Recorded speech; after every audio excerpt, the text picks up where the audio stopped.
This week in...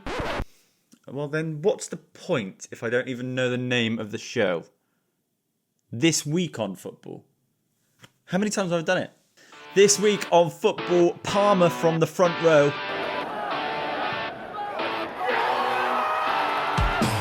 Palmer from the sidelines.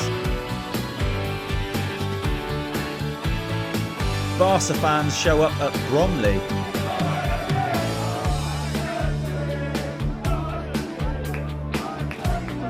Will Evans nods home for Mansfield.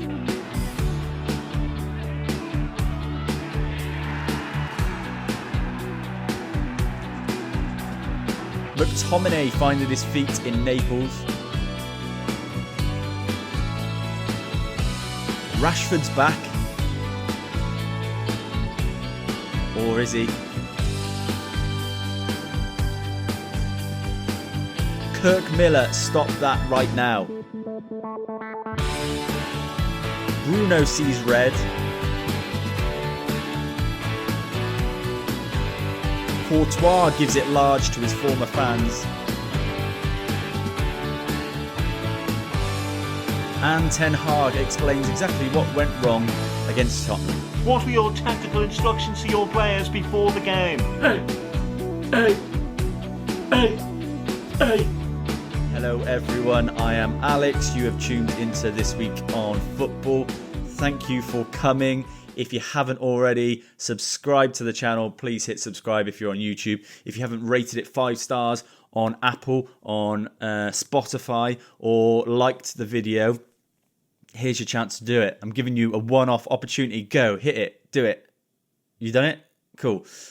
If I was listening, that would probably make me not want to do it. I won't lie. If you haven't joined me on TikTok, I'm Alex Goalpost, at Alex Goalpost. Go and follow me. You'll see all the best bits, all the clips, but you'll also see loads of debate, loads of arguments, loads of me talking to people and people telling me I don't know anything about football. It's really good fun, and you get to have your say as well. Right, pretty depressing week if you're a Man United fan, I'm not going to lie, so I'm not in the best of spirits, but that has not deterred me from getting another episode out to you. I have got a lovely team of the week to go through. I've got a day one fantasy football feature to do, so we'll be catching up on all of your day one fantasy teams as well, let you know how you're doing.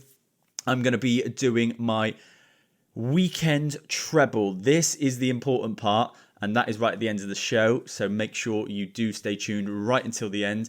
And that means you have got about 20 minutes, 30 minutes of me waffling. So I do apologise. But it is good content. It is good fun. I've got to go through some of your outrageous takes of the week. That is something I've started doing as well, which is actually quite fun because it's my opportunity to reply to you in video form. So some outrageous takes that have come up on my Twitter. It's also on my TikTok as well. I thought I'd go through some of the best ones as well.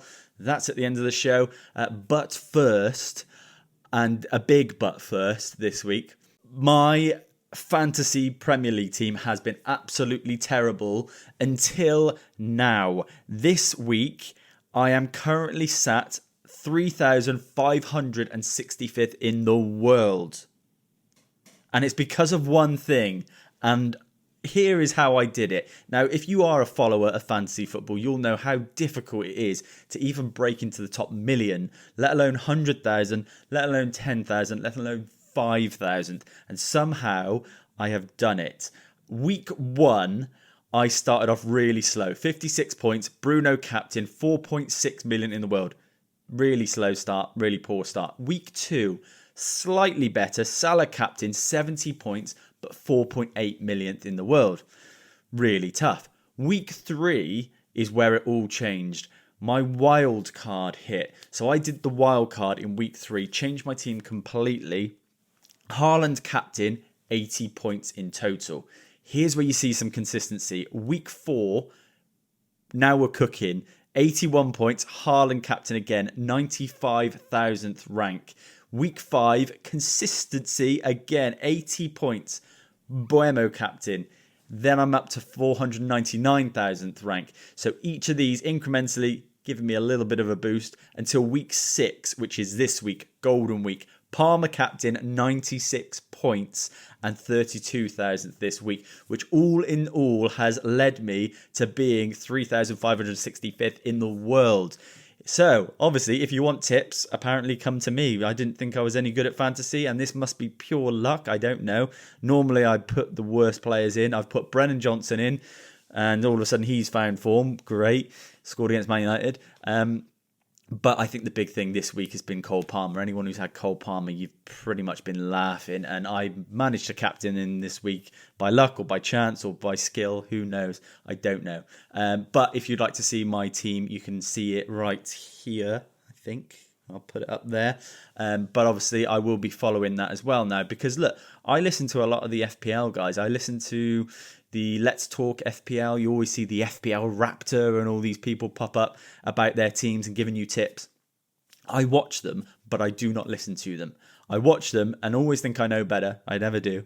And then I just do my own thing anyway. But they are really cool for just keeping it up to date with who's going to be dropping in price, going up in price, who's going to be injured. So that does help. And that actually has helped me this year for this bit. I would say it's not been the be all and end all of why I'm doing a little bit better, but it has definitely helped me just kind of keep on top of my fantasy team, which normally is so dreadful. So I'm going to take my small win, and even if it lasts for a week or two in the top 5,000th in the world, I will take that right now. Right, let's do my team of the week. This week has been a bit tough. My football watching has been very limited. I have been very busy. I have managed to get as many games in as possible. Starting off in goal, I've gone with Andre Onana. Pretty much for the reason that he kept it from being 6 or 7 against Tottenham. There weren't many standout goalkeeper performances for me this week. I thought Onana made some really good saves. Werner can't finish his dinner. And Onana, actually, I thought he did okay. So I've got to put him in there for some reason. Right back, I've gone for Emerson Royale against Rebic, up against Rebic this week. Rebic returning to Milan, obviously after spending a few years there. He kept a clean sheet, and Emerson Royale actually got a Man of the Match award in the previous week as well against Inter. He's been fantastic since his move from Tottenham. You have to give it to him. Never really settled in the Premier League, never really showed that he could be a Premier League footballer at the highest level, but at AC Milan, you've got to give it to him. That is impressive. And he was really good this week. Like I said, kept a clean sheet against Lecce. Centre-back, I've gone for Mickey van der Ven. Cool. Really cool assist, mate. Really fun. Really cool. You running through and you're all quick and strong and great at defending. Is there anything you can't do? It's quite annoying. But what a player. The pace is outrageous. Some of the times when, obviously United wingers actually tried to get forward, Garnacho didn't stand a chance on that side. And then obviously he beat Rashford to the ball and then beat the whole Man United midfield defence and then nipped it back to the back post for Brennan Johnson to finish and obviously score against us. Mickey van der Ven, possibly one of the best signings that I've seen in the Premier League in a long time. He is a Tottenham legend in the making if he doesn't move, because if Tottenham can do anything with this Ange side, Mickey van der Ven will be crucial. You saw how much they suffered last season when he got injured. If he keeps injury free, him and Romero, it's a great back four actually. Pedro Porro, Udogie, and then Vicario, I really like him in goal. The Tottenham side, really, when you look at it on paper, and under this manager, I actually love Ange Postecoglou, I do think that they should be finishing top 4 and maybe even challenging for a title. They're probably 1 or 2 players off being a really top side. Mickey van der Ven had to go in there. Alongside him, I've gone for Eder Militao. He scored the goal which nearly won Real the Madrid derby. Obviously, Atletico came back and scored very late on. But Militao almost kept a clean sheet, almost won the game for Real Madrid. And to be fair, I didn't see many centre-back performances that really impressed me this week, but I think he's really top and great finish at the back post. Left-back, this is a top performance. Theo Hernandez, goal and assist and the clean sheet from a fullback. What more can you ask for? This was this is another fullback from Milan in the Lecce game. They did strip him of the captaincy this week. And when I say strip him of the captain, it's not that they've taken the captaincy off him, but something is going on at Milan where all of a sudden Theo Hernandez, who is their captain, now demoted, and then Rafa Leao takes the captaincy. I don't know what's going on. I don't know. But it got a hell of a performance out of Theo Hernandez, and Rafa Leao actually showed up this week as well. So I don't know. I don't know what's going on. But yeah, Teo Hernandez was brilliant this week. He's brilliant every week, I've got to be honest. He is, like I said in previous episodes, possibly the best left back in the world. And yeah, I love watching him play every single time. Lovely player going forward. Brilliant getting back. He's so quick. Yeah, Teo Hernandez, goal, assist, clean sheet. Bang. Right, central midfield. Let's start off with Ryan Gravenberch. He got the Man of the Match award despite Konate's protests against Wolves. Thought he was really good, and the role that he's filled for that Liverpool side looks like he's been doing it for years. I don't really want to say much more because I think Gravenberch, his best performances are to come. Let's see at the end of the season if he keeps up this performance, this consistency. If he is, then he'll be looked at as probably one of, if not the best midfielders in the league, because he's been fantastic and Liverpool are top. Central midfield alongside him, I've gone Pat Matassar. I thought he was really unlucky to miss out against Man United and not play, but when he came on, he got the assist, nodded it down to Solanke, and then midweek against Karabag, got the goal and all-round great performance in a 10-man team. Brilliant. Pat Matassar is one of those. I think he does definitely go under the radar, and I do like him. It's difficult for, I think, Tottenham to find a balance in this midfield. They like Bentancur, and I love Bentancur. They like Maddison, and then they like Kulusevski dropping deep as well. So who are you going to play? How does Basuma get in? How does Pat Matassar get in? I don't know, but Ange seems to have found a nice balance there without him in and with him in. So we'll see. Plenty of games for Tottenham this season, plenty of minutes for Pat Matassar ahead. But yeah, I thought he had a really good 14 minutes when he come on, and then obviously the full 90 against Karabag midweek. And again, I know it's Karabag, but 10 men against Karabag and still being expected to be on the front foot, get back and forward and score a goal, it's top draw. Finishing off that midfield, I've gone for Kulusevski. Goal against Man United, different position for him this season. Obviously, usually likes playing off that right-hand side. Did at Juventus, does for Sweden. But then obviously when he comes into this Tottenham side this season, there was talks of him playing as almost a centre forward for Ange. I don't know why, but then Solanke come in and then he's dropped a bit deeper. Whether he wants to play as the 10 and then maybe Maddison plays as a 10 and then they interchange and one of them goes forward, one of them drops back, I don't know. But I think he really excels in this role. He's a really creative player, loves a shot, can cross the ball, can take a ball past a defender as well. Just a clever player and arrives. And seems to arrive at the right time in the box as well. And he did against Man United. Right wing, let's go Brennan Johnson, another Tottenham player. Did anyone know I watched Tottenham versus Man United? Brennan Johnson, 4 in 4 for him. After the whole social media debacle, obviously he deleted his socials because of abuse that he was getting. There is never an excuse really to abuse a footballer, especially when it's just performance related. But you have to admit, Brennan Johnson was underperforming, underwhelming. Every single week you'd watch Brennan Johnson and be so frustrated. I can't imagine how Tottenham fans must have felt watching him play every single week. But something happened, and I don't know what it is. Is it a mental thing? Is it a mental block? Is it something just to give him that little bit of a kick to then all of a sudden now scoring 4 in 4 after that? There's no coincidence. I'm not having that it's a coincidence. Something's happened in his head where he's gone, do you know what, I'm going to show you and I'm going to prove that I belong at Tottenham. And I think he is at the moment. Look, there are things that he needs to improve on. There are plenty of chances that he's still quite wasteful of. He's still very young. It may just come. I don't know. What I will say is Brennan Johnson, fair play to you. When the chips are down, you've stood up and gone, do you know what?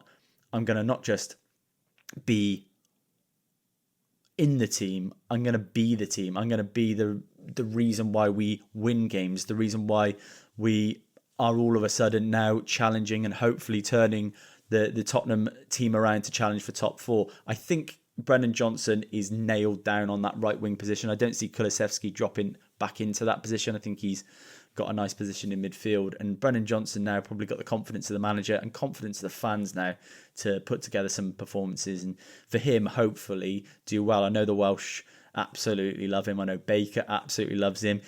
Like I said, there's a lot for him to improve on yet, but he's still young. And yeah, he obviously proved his worth at Forest. And if he can replicate that form now, and it looks like he's doing it at Tottenham, then yeah, I think he'll have a really good season. Left wing, I really struggled with this one, but I actually thought overall Vinicius Jr.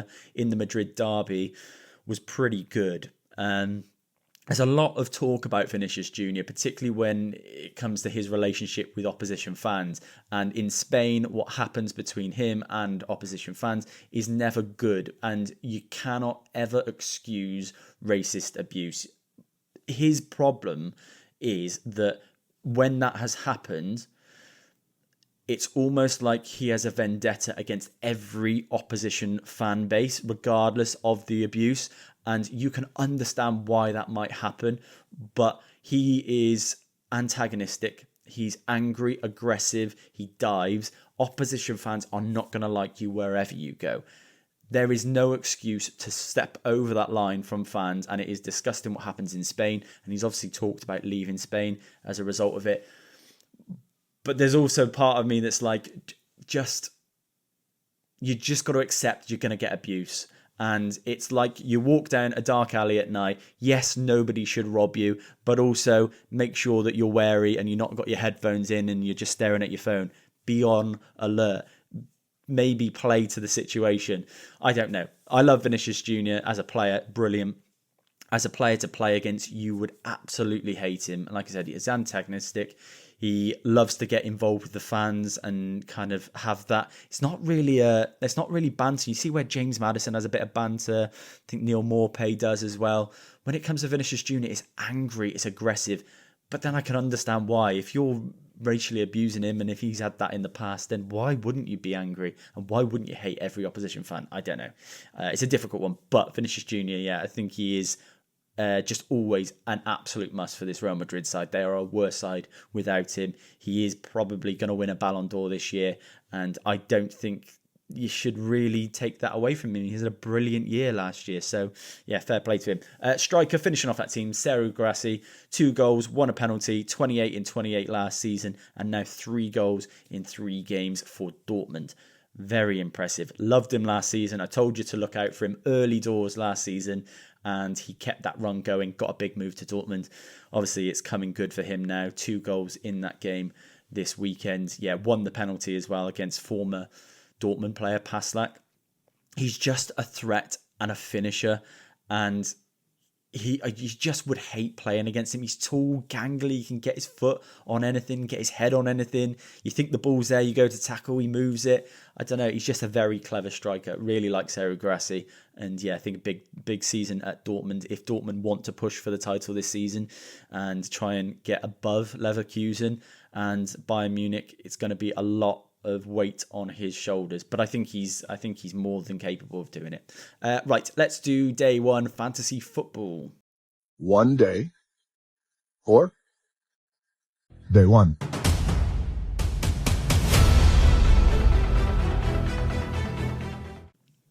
Now, everyone who normally tunes into the show, I say everyone, all 3 people, but if you normally tune into the show, you'll know that we do day 1 fantasy football. Basically, it's a fantasy football league, no changes, no transfers, no triple captains, nothing like that. You pick your team, you keep it, and it's there for the whole season.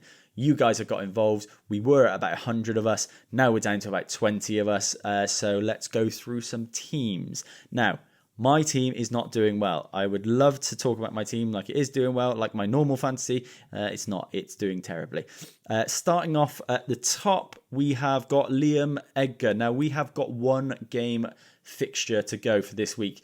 That is Bournemouth versus Southampton tonight as I'm recording. So this could change, but as it stands, Liam's day 1 team, he's top. Vince, my co-host on This Is United podcast, he's right up Liam's arse, and he is 394 points. That's 3 points difference, very close. Big Yeti Joe is on 379, very impressive, and Reece Watkins on 375. Very good. My team is 12th with 322 points. What I will say about fantasy, and what I will reiterate to everyone, every single week we do this, it is a marathon, not a sprint. Yes, you can be doing bad right now, but things change. Injuries happen, as we've just seen with Ødegaard and Rodri. But also, some people fall out of form. Haaland's everyone's captain right now, but if Salah takes a turn in form and Haaland blanks for a couple of weeks, all of a sudden the table flips. Right at the bottom is Big Elliot Vamplu, as usual. Michael Cooley, come on, Michael. Michael's Michael knows football as well. That's disappointing. We've got Will Cahoon. His Bergen's Barmy Army is down there on 303. But look at this, right? Apart from, obviously, Big Elliot Vamplu, who's captain Eze, 294 points is Michael Cooley's team, and 397 points is Liam's team. That's the top to almost the bottom. That's only 100 points. That can swing in literally 1 month's worth of fantasy football. So stay tuned, keep an eye on it, and obviously the winner at the end of the season gets £100. Let's hope it's not Tom Jordan, or let's hope it's not Frank Charles. Let's hope it's not Joe Constance. Those are the 3 people I don't want it to be. There you go. Heard it here first. If you want to go through my team, just very quickly, by the way, I have Bruno Fernandes, of course. I've got Martin Odegaard, not playing. I had Isaac, not playing. João Pedro, not playing. Rico Lewis, 2 points. Henderson got 1 point. Basically, I finished on 25 points this week. Embarrassing. Actually, genuinely embarrassing for someone who claims to know a little bit about football and has an entire podcast about football. You'd think I'd be doing a little bit better. But no. There we go. Anyway, let's move on. The Premier League recap. Now, it's been a tough week, and it's been a tough week for me, like I said, as a Man United fan. Manchester United now, we're in 12th place. We've just got beat 3-0 by Tottenham. Tottenham up to 8th. But it wasn't one of those games where I think I was confident, but I know a lot of Man United fans were going to that game. All the Man United fans I was talking to, we'll beat Tottenham. Yeah, we'll finally put it right. I was thinking, where are you getting this from? What evidence have you got to suggest that Ten Hag is all of a sudden going to turn up against Tottenham, one of the better sides in the Premier League, and sort his midfield out, sort his back four out, and actually get us scoring goals? The only reason we've won games this season against Fulham, because Xerxes came on and scored, and it was only because Harry Maguire blocked one through ball. Otherwise, it would have been 1-1. Or actually, I think at the time 1-0 maybe. So, as far as I'm concerned, a complete fluke result. The Southampton game, they had a man sent off and missed a penalty, and then we went and scored. Like, this isn't. It's not like we've just been turning up and we go, oh yeah, it was a really good result. No, we were lucky. We were genuinely lucky. We got 0-0 against Palace, absolute disaster. So yeah, in 12th, it's exactly where we deserve to be. Did you know that the only team that has scored fewer goals than Manchester United is Southampton? Every other team has scored the same or more. 5 goals for supposedly one of the best attacking front 3 in the league. And they're not kidding anyone. As far as I'm concerned, yes, I'll blame the manager, and the manager is truly awful. But at some point, the players have to take responsibility. I think, I say at some point, they probably are taking a lot of responsibility. And a lot of the Man United fans are blaming the players rather than Ten Hag. It's obviously the opposite way around. I think if a new manager came in, a lot of things would change. Bruno Fernandes, red card, was never a red card. Anyone who knows football knows that's not a red card. Again, though, I will be completely level. I said last week, Trossard kicking the ball away, don't give the opportunity to the referee to send you off, and Bruno Fernandes has done that. It looks like a red card, should have been turned over. VAR's new whatever prerogative this season is that they're not going to overturn basic errors. So there we are. Arsenal in third. It's going to be a title race this season, isn't it? 4-2 they beat Leicester. Crazy game. Leicester down in 17th. It's going to be tough for Leicester. I do think they'll get some points and they'll pick up points along the way. It will give them a bit of confidence that they pushed Arsenal all that way at the Emirates, but Arsenal obviously coming through late in the game, as they seem to do quite a lot. I think this is Arsenal's year. I said it at the start of the season before the season kicked off. I do think Arsenal will come good. Rodri getting injured for Man City is massive for Arsenal. It may just be the difference between a couple of points, and that would have been the difference last season. So I think Arsenal, yeah, they're in the driving seat for me to win the Premier League this year. Wolves right at the other end, 20th now. Anyone who watched the game, you would have seen Mario Lemina in tears after it. It is a tough way to lose a game of football when it's almost like you're playing, obviously, Liverpool top of the table now, and fair play to them, but you're playing a team and it's almost like you're so reserved and within yourself. You're so scared to get beat 3-4-5 that you play within yourself and then just accept getting beat 2-1. Gary Neville was losing it in commentary, and I understand why. There is this strange thing, and I say it's strange, it's actually just, I understand why it's happening, but there's this strange thing around Premier League teams to all try and play exactly how Pep Guardiola plays without the players. Pep Guardiola's team is set up in the way that they can play from the back to the front successfully because they have better players in every position on the ball than any other team in the Premier League. Far be it from me to say to top managers how to play football, but what you are doing if you are a Wolves, a Southampton or any other team, yes, it worked for Southampton and Russell Martin coming up last season in the Championship. They had better players than a lot of the other teams did around them, but now you're in the big leagues. Wolves, you cannot sit back and knock the ball around and hope that Liverpool are going to come and press you and then nick it between. You just haven't got the players for it. Man City have essentially got a midfield option in every position in the pitch. Every single player is so comfortable on the ball, they could play central midfield. And that is what you're coming up against when you're playing a Man City. Liverpool, they will let you press them and they will knock it around the back, but they've got the quality to hit absolute worldies, Hollywood balls, diags over the top of your defence, and they've got the players who can get on the end of it because they're quick, they're strong, they're pacey, they will finish as well, they're ruthless. You can't go toe-to-toe with these teams. You can't go like for like. And I am sick of seeing teams like Wolves, like Southampton, and like pretty much every team in the Premier League at the moment try to play a Pep Guardiola style without the Pep Guardiola players. It's got to stop. And Gary Neville is bang on. You can't put these players into positions and tell them that they are essentially robots, cogs of a machine. You need to give them a little bit of individuality, a little bit of flair, a little bit of license to get forward, maybe come out of position, but trust them to get back into position. It's going to create games like this Liverpool game where Liverpool could have sat there, and I don't think the only way Wolves really scored was because of a mistake. Otherwise, if they had have scored again, Liverpool would have gone up the other end and scored as well. It's like your defence isn't good enough. I would honestly, I've been thinking about this for a couple of weeks, but Guardiola's kind of mind fucked everyone into thinking that they've got to play like him to beat him. And I think it's genius because everyone is trying to be like him instead of trying to beat him at his own game. Like, you're beating him at his own game, but beat him at his own game in that, what would Guardiola do? What would Guardiola do if he's coming up against a team that is set up in a way that is a philosophy for this club, e.g. A Burnley, e.g. a Stoke in 2008 or 2009? He would find a way and he would be pragmatic and find a way to get round it. You now have to find a way to get round this Guardiola team or this Liverpool side. Don't try and play them at their own game. Try and beat them at a different game. I would honestly, genuinely, at this point, be looking at trying to play a 4-4-2.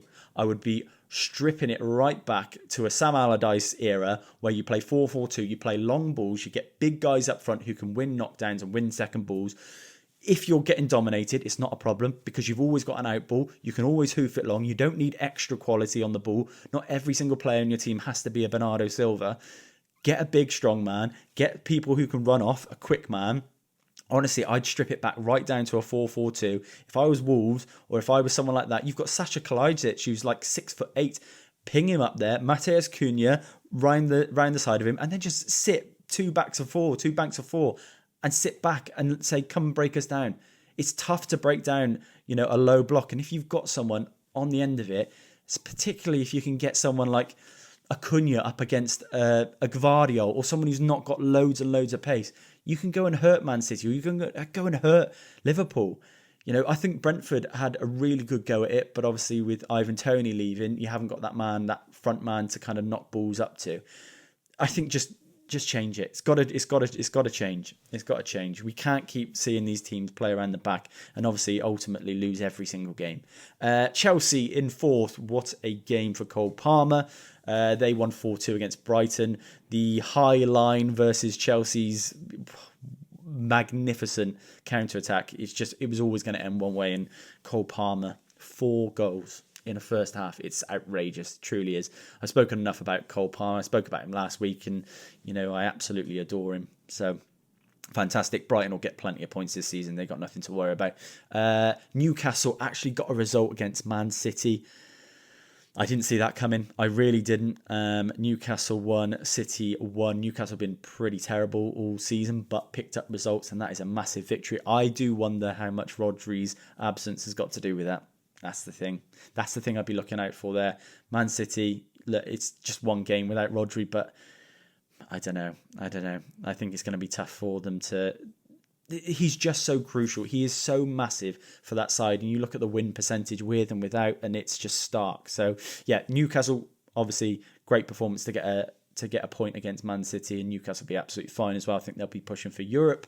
16th place Everton finally got a win against Palace. I thought Palace were going to be really good this season, and I am so let down by them. Oliver Glasner, what he was doing, obviously when he came in last season, I thought he had a plan in place. He had the right players. He recruited really well. They managed to keep Mark Guay, and obviously Mateta stayed and is fit. I don't understand it. Look, Michael Olise is a big loss to any side, but still, I thought they'd have more than enough to finish mid-table or higher. Everton, I did actually foresee that result coming. I said to Vince in his weekend treble last week, he said Palace or draw. I said Everton, a draw result.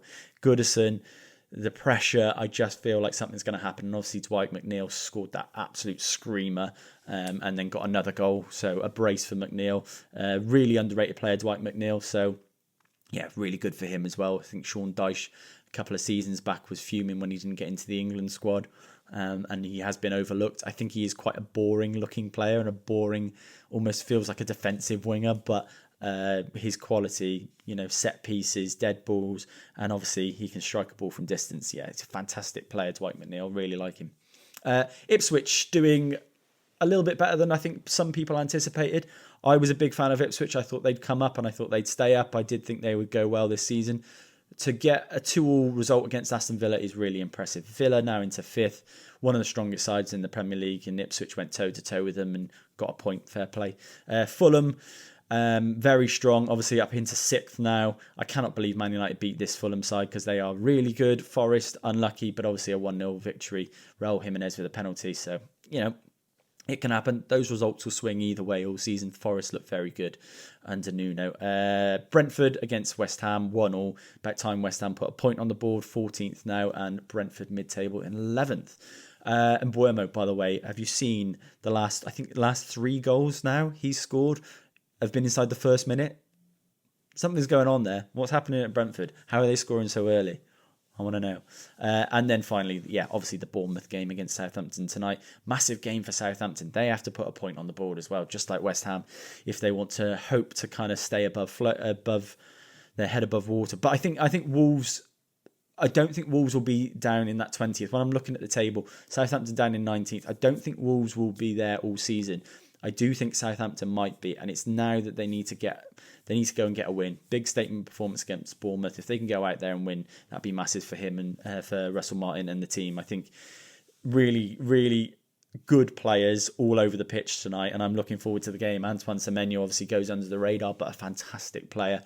And Tyler Dibling, who I spoke about a couple of weeks ago, he looks so exciting for Southampton, so I'm looking forward to seeing them tonight. Right, that's the Premier League done. Let's do some outrageous takes of the week. I said to you earlier, the way I'm going to be doing this is any kind of outrageous take I see on my social media, I'm going to be bringing to you, so you don't have to go and trawl through all the horrible, horrible comments. There's many mean comments. Stop being mean to me. No, you can carry on. It's quite fun. Outrageous takes. Let's start with the first one. I got from PJLFC88. He said he's crap. Wouldn't get anywhere near 15 of the 20 Premier League teams, but because yous are absolute shite, you're desperate for a local kid to be the hero. He isn't. This is about Kobbie Mainoo. Yes, Liverpool fans actually think Kobbie Mainoo is a bad player. Now, bias aside, I think anyone who isn't a Liverpool fan knows Kobbie Mainoo is absolute mustard. To say that he's anywhere near being a shite footballer is absolute madness. And I look, Man United fans have rivalries with Liverpool fans, I understand it. But this has seemed to cross the line in that they are just vitriolic. They have hatred for Kobbie Mainoo. I don't know why. And my mate said to me, you know what it is? And I was like, what? Is that because he got into the England squad over Curtis Jones and Harvey Elliott? I was like, you're joking. Seriously. They're that upset about him getting into the England squad. Kobbie Mainoo is the future. And I know Man United fans get excited about young players. But first of all, actually, before I go any further on that, Rightly so. In our past, in our history, Man United fans have 99% of the time been correct. Yes, we've had a couple of misses. The Januzaj one wasn't great, but Kobbie Mainoo doesn't then... People like to think, oh, just because this has happened in the future, that now applies to this, even though they're two separate players, two separate incidents. Kobbie Mainoo is legitimately going to be one of the best midfielders in the Premier League, and I will put my entire whatever tiny reputation it is on that. Kobbie Mainoo is mustard. And I'm sick of people saying that he's crap, he's only getting hyped up because he's at Man United. That's not true.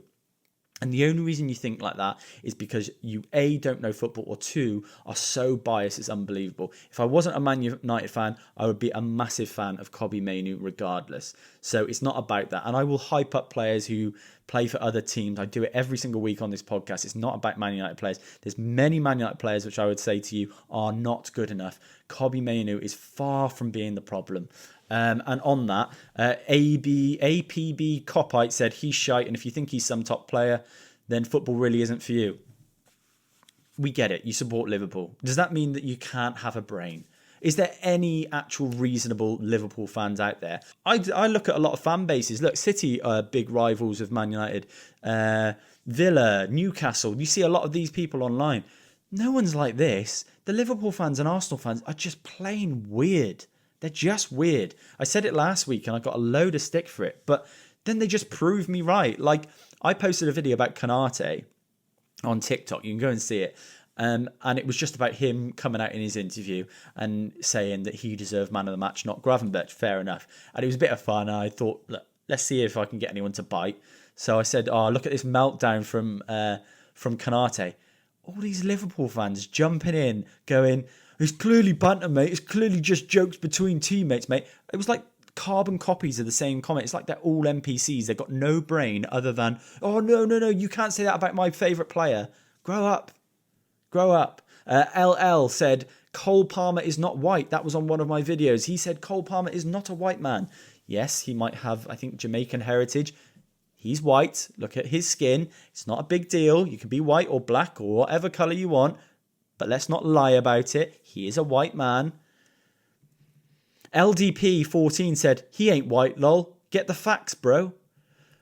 Look at Cole Palmer. Tell me what colour he is. If he's not white, I give up. Because that's not even an argument. Yes, he's got Jamaican heritage. Yes, but he's a white man.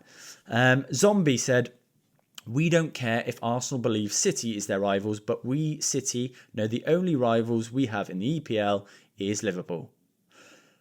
EML9816 said, your only rival is the Judge, mate. Bang on. Absolutely nailed it. Weekend treble time. Right, guys, these are my picks. 3 picks at 2-1 odds, roughly. £10 on usually returns you about 20, 30, £40, roughly. We're aiming to make profit every week till the end of the season. At the end of the season, hopefully we are in profit. Currently, we were £99.47 until last week's weekend treble finally lost. I was going for 5 weeks in a row winning. Man City let me down. Barca to score twice, they did. Liverpool to score twice, they did.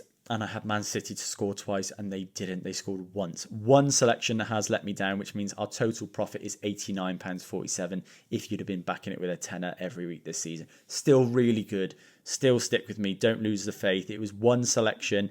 And to be fair, if I go through this, 21 selections I've chosen this season, and I've only got 3 wrong out of 21. So I'm doing well. Stick with me. It's going to happen. It's going to turn around next week.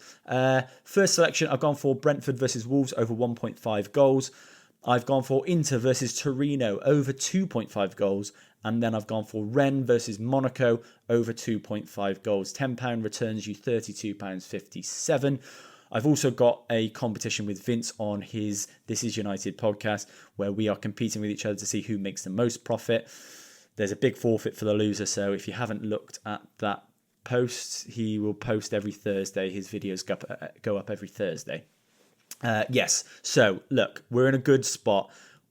Yes, we've come to an end on our winning streak, but week 1, I got you 23 quid. Week 2, I lost you a tenner. Week 3, I got you 23 quid. Week 4, I got you 19 pounds. Week 5, I got you 24 pounds. Week 6, I got you 19 pounds. And then week 7, I lost you a tenner. This week, hopefully, it's another 22 pounds profit. So stick with me this season, guys. Thank you so much for joining me once again. I will be back here every Wednesday for the rest of the season. Thanks for joining. Like it, subscribe it, do things that are cool, that make me happy. Thanks. Bye.